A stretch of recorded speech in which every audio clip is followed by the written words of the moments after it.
Hi there. Good morning, everybody. Welcome to the live Time for Art hop. I'm going to be working with my favorite technique, and that is jelly printing. We'll just give everybody a couple of minutes to get settled, and then I'll start showing you some jelly prints and how those techniques are. How I do those techniques, I should say. Hi, Deborah. Hi, Aunt Beck, Malia, Lizzie. Hey, Gail, Mrs. Gigi. Hey, Helen, how are you? Hi, Beth, Devin, sweetheart. Hi, Arlene. So how's everybody today? Have you been enjoying the hop? I'm just going to do this over here.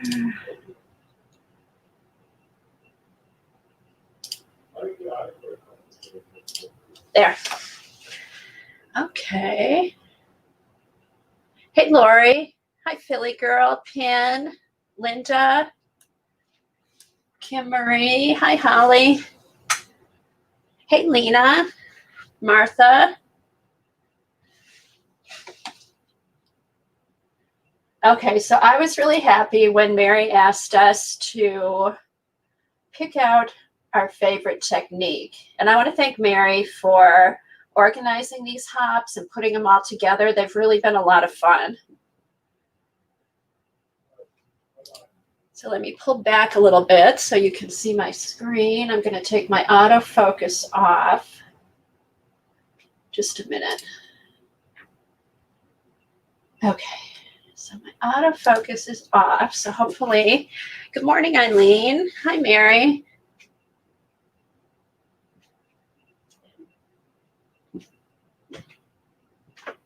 I know the dehydrator part, I heard that you use the dehydrator, Lizzie, but I want to go back and watch that. I found that really interesting. Hey, Susie. Okay.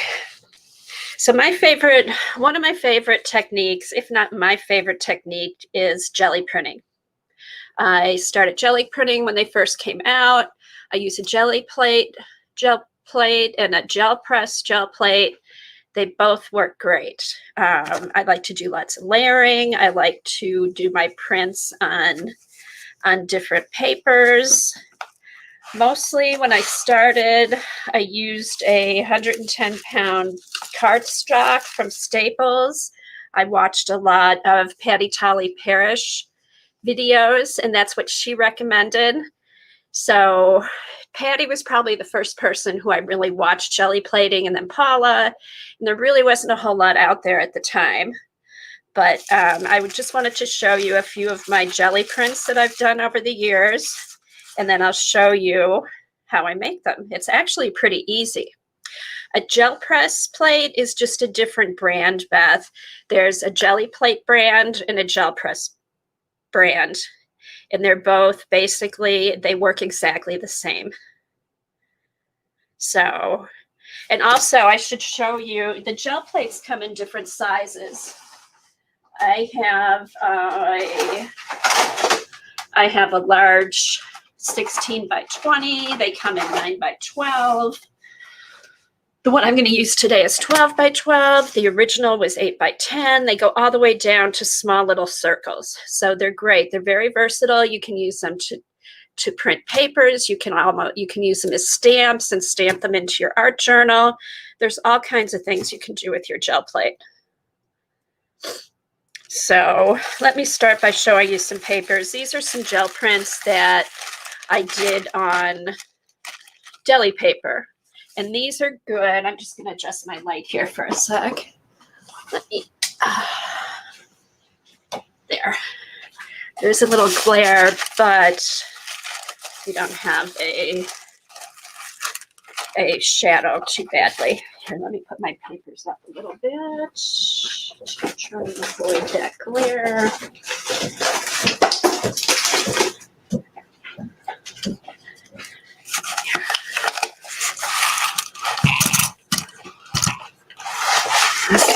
that'll kind of, that just putting this up a little bit avoids the glare. Okay, so these are done on deli paper.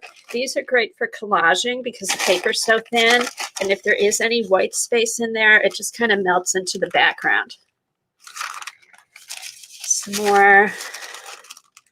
These are just leftover prints that I did on deli paper. There's some I did with different stencils.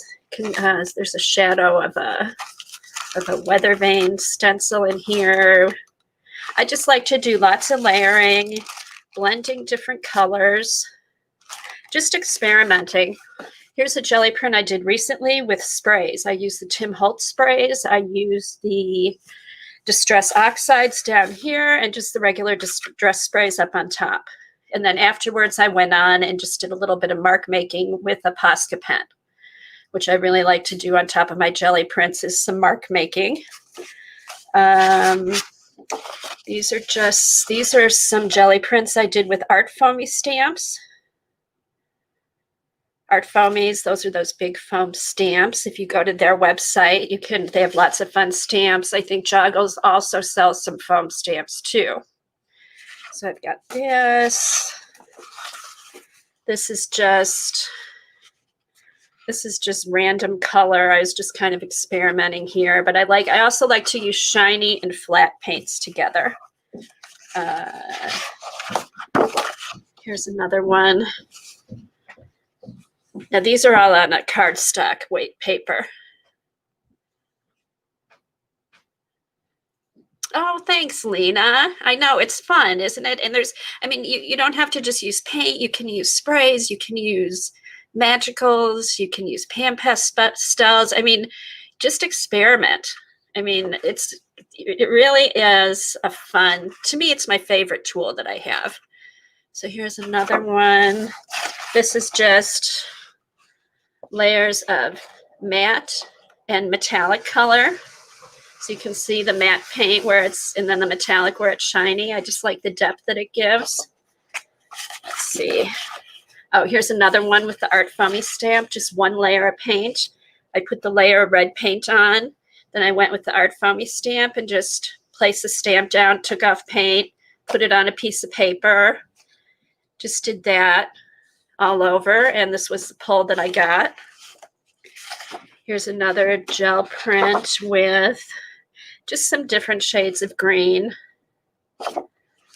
Here's another one. These are all matte paints with, is this Ray Messinger's stencil? And then a Jane Davenport stamp on top. So you can use your jelly prints as a base and then do all kinds of stamping, mark making, collaging, anything you want on top. They make a really nice background. Here's a jelly print I just used recently in a journal that I made. So you just cut out what you need, set the rest aside for later. These are some of my favorite jelly prints I made in the beginning. These are just layers of stencil and color, matte color with iridescent color on top. This is probably one of my favorite jelly prints. I've made copies of this and printed it off on rice paper and used it in collage work. But again, it's the matte with the metallic on top. This is another one with pinks. Eileen, close your eyes because this is bright. So you can see the pink paint underneath is flat, and then the iridescent paint just makes it pop. Okay, another fun thing I've recently found are old ledgers. And what I found out is that old ledgers, the paper that they use, Janet Young told me this, that the older paper has more cotton in it. So what I like about this is you can do the jelly print, but then I can see the writing from the ledger underneath. So it just adds another layer under there. And the paint just pulls really nice off of the ledger papers. And here I used a lighter, more translucent paint so you can really see the writing underneath. And then these I will cut up and either make a journal or use them on journal pages, use them as an insert in a journal that I'm making. But they're just fun. It's fun to try different kinds of papers, book pages, anything. Here's some more on the old ledger. This is pretty. This is actually kind of a green and an orange and a red, which seems like a weird combination. But if you let the layers dry, you'll get the acrylic colors pretty vibrant on top. So we've got these, and here's two more, I guess. Just some more. What were these? Just mark making on the paint and stamping. This one's really pretty with the reds and the yellows. And then these are leaf foam stamps that I just stamped down and pulled up. And then see how you can just see all the pretty handwriting underneath. So, oh, thanks, Helen. Here's another one I was just playing around with. Here's some blues. I did some mark making.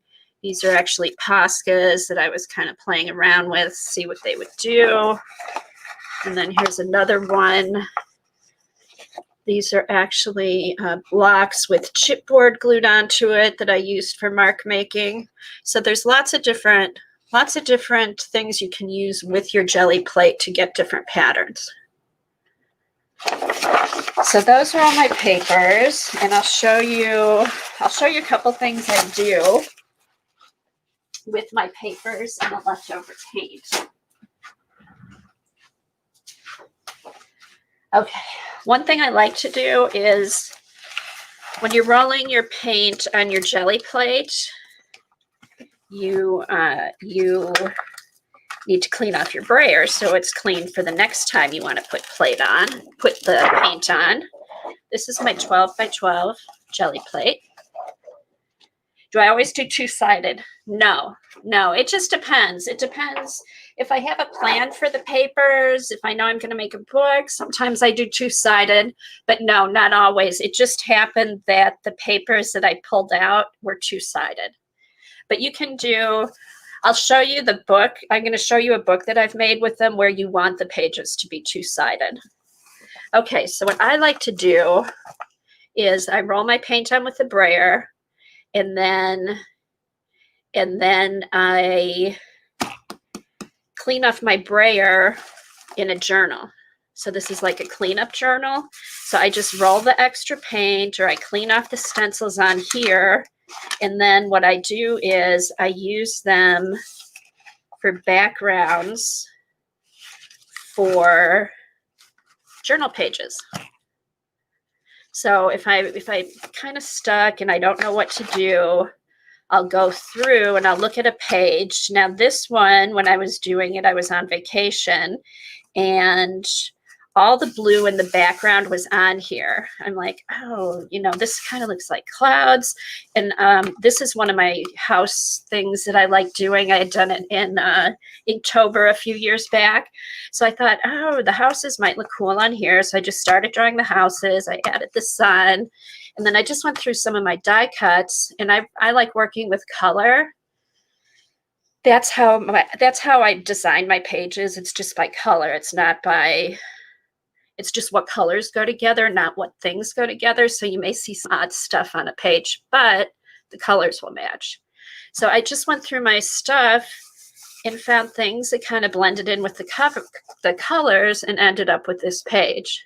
These are some Art by Marlene die cuts. This is a wow stamp, another wow stamp. So just go through the things you have, look for color that kind of goes with the pages. This I did around this. Okay, this is another one. It still needs a little bit more work, kind of weird colors that got cleaned off. But then I found the mermaid. I'm like, oh, that kind of goes in the seahorse. So I started from there, put a little gauze on there. And then, hey, Bootsy, you know, and then just went from there. This one's not finished. I'll just, you know, keep when I find some kind of color that goes here, I'll stick it down. This one, this is all clean off from a stencil and from my brayer.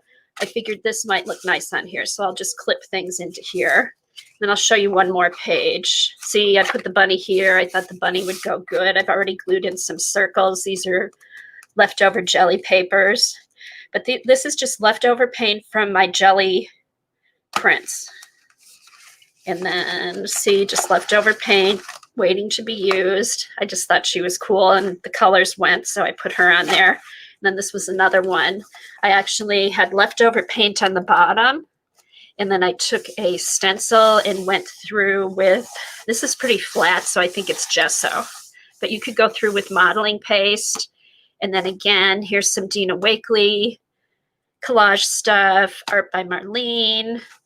I did some doodling. So it's just a good way to, if you're kind of stuck to it's a starting point for a journal page. So yeah, so mostly that's what this book is mostly leftover paint. And then I've gone through, like here I have put some stuff down.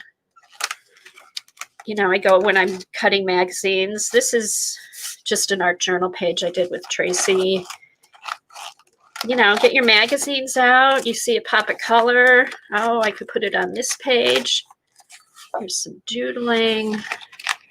Just, this one's a work in progress. This was leftover paint on a brush that I was just playing around with on top of leftover paint. And then I found her. And I thought, okay, this will be my blue and orange page. So that'll be this again, another work in progress. We'll do a video. We'll do a video. I could on my Gelli Plate. So, or Susie, you could do that. All right, so yeah, so this is all just leftovers. So here's one of the things I've made out of my Gelli print pages are these little gel print journals. And this is where you would want,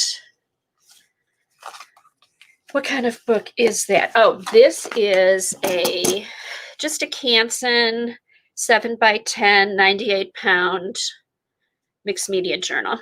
And it has a nice weight, so it holds paper and glue and all that pretty well. So, all right. Well, I bet if you look it up on YouTube, there probably is one. Actually, I think Colleen has one. Okay. She has, actually, Colleen might have one. She has one I know is celery. So there might be a potato on there too. Okay, these are little journals that I make out of the prints, and this is where you would want to have the prints on both sides, because what you actually do is you glue the two pages together. That's how they attach in the journal.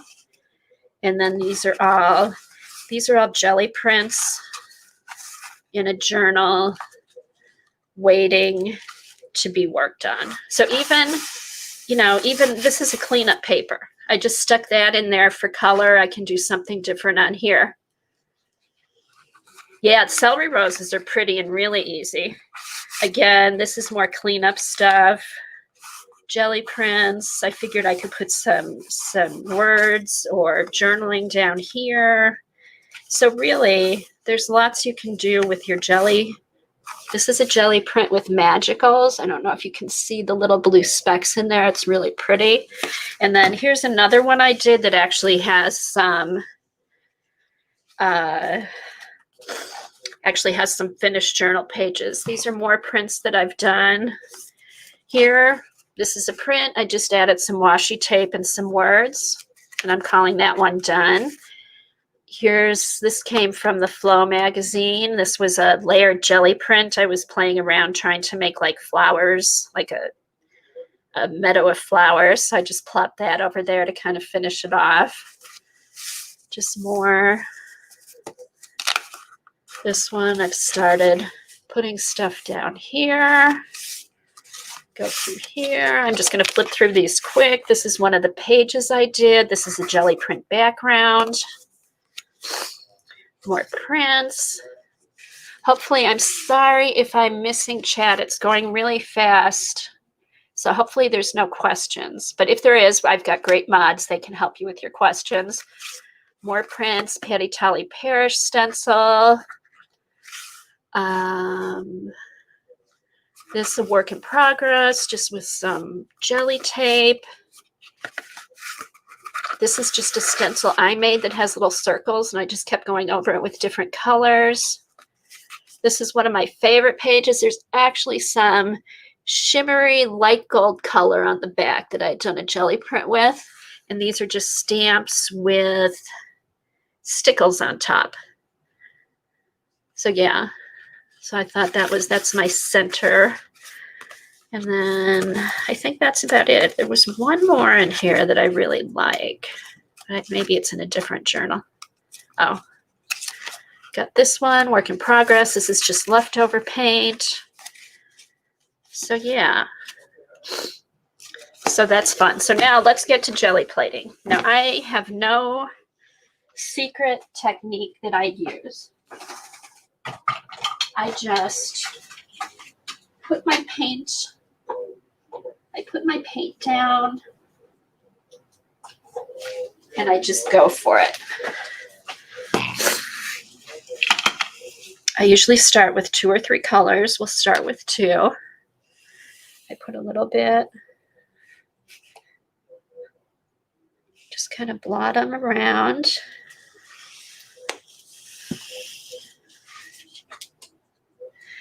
And then maybe a couple over here.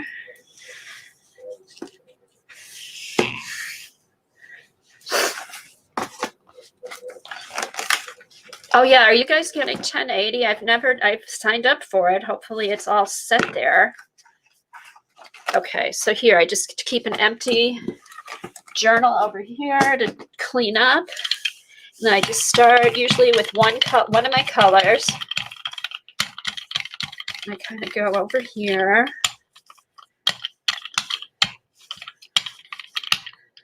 And I'll clean off my brayer. And I'll go into the second color. Okay, so I don't know a whole lot about color theory. I've learned about color theory the longer I do art. So if you can get mud, so you have to kind of be careful when you are blending the colors. So,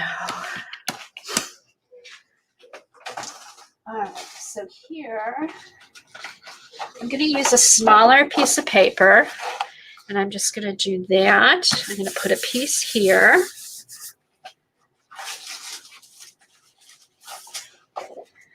And a piece here.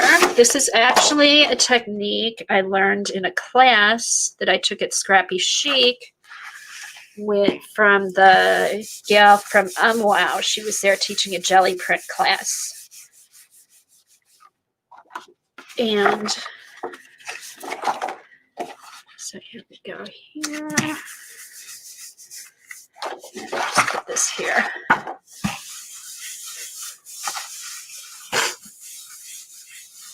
Okay. Yes. Yes, I'm going to kind of do this fast since we're running out of time. Is there typical? No, there's not a. It's up to you. There's Liquitex is a good paint, craft paint. You just have to experiment because there's other people that are going to say, no, don't use craft paint. It really, you just have to try different paints. I would start with maybe some Liquitex and a craft paint and then work from there.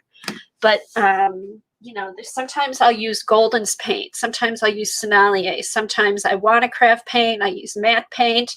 You just have to play around and see what works good where you live. And there's even times where, like in the summer, it's more humid. Like now the paper's really sticking to the plate. And in the wintertime, it may not stick to the plate and I don't get as much up. But I would say start with like a student grade acrylic paint. A lot of people to start out with, they like the basics. That seems to be the most consistent. But yeah, experiment with what you have. You don't have to buy like special paints or anything like that. All right, clean it off. Put this here.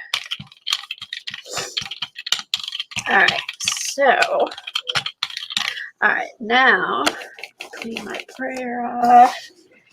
Here's what I'm going to do. I'm kind of color blocking here. So we're going to put this down here.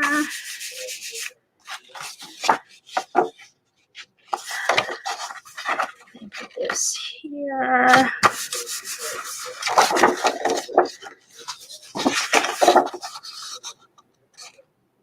Maybe do that here. And then this one here.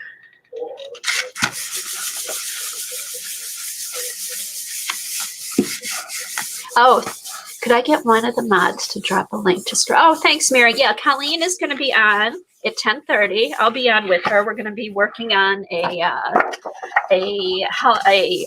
pumpkin project. Something that I watched a video the other day from Lori Marie Jenkins, and it was something she did for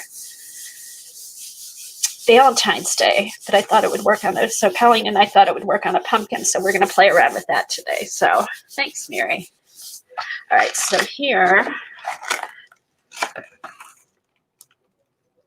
Okay, so here, this is a good way to get interesting jelly prints with different colors. Instead of having all blue on one page, you just cover part of the page and then just put it down different places on your jelly plate. And let's see what we got going here. Let's see if I can get one more down. Finish these off. Let's do some purple. It's blue. Where's my purples? Here we go. Oh, here's some purples. All right. So let's try this. Yeah, she is inspiring. I really enjoy her streams. She's very calm, and I love some of the stuff that she makes. Put that here. So I just put my plate, you don't need a whole lot of paint. You can always add more paint. You can take paint off if you get too much paint on, which I might have. So let's do the dark one. And I just kind of mark it in different places. There's kind of a lot over here. So if you get too much paint on, you can just rub it off on your leftover journal. And then I go over the top, kind of blend this in. And there's you can try different things. You can make little squiggles with your brayer. We can do different mark making. This is another thing I like using. This is just some paper that you line your shelves with. Put that down. And then again, let me see where I don't have. Let's do that.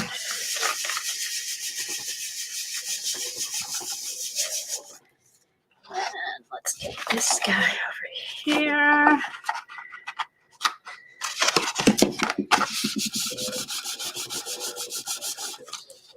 Okay, that one's done.